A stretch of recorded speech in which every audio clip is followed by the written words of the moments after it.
Ici, un exercice sur un mélange de deux quantités d'eau à des températures différentes.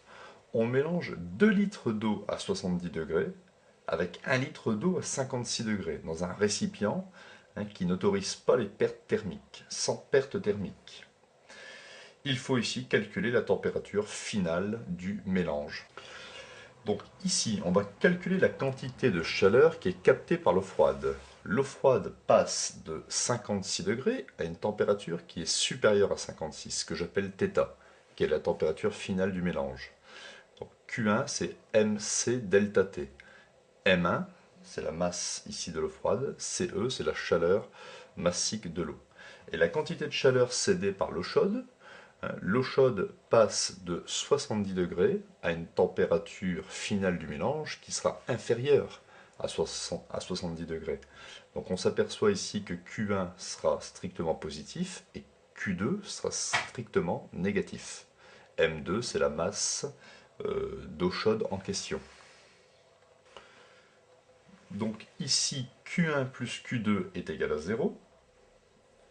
Donc Q1, M1, on avait ici 1 litre d'eau, c'est-à-dire 1 kg. Et ici M2, on avait 2 litres d'eau, c'est-à-dire 2 kg. Donc je dois donc résoudre cette équation mathématique. Il faut isoler ici le paramètre θ. Donc je transpose ici ce terme. J'obtiens CE facteur de θ moins 56 est égal à moins 2CE θ moins 70. Ici, je supprime les chaleurs massiques de l'eau qui se retrouvent de part et d'autre. Je développe. Ici, j'obtiens θ moins 56 est égal à moins 2 fois θ. Moins 2 fois moins 70, ça fait plus 140. Je transpose ce terme à gauche, ce terme à droite. θ plus 2θ, j'obtiens 3 fois la température finale du mélange, est égal à 140 plus 56, c'est-à-dire 3θ est égal à 196.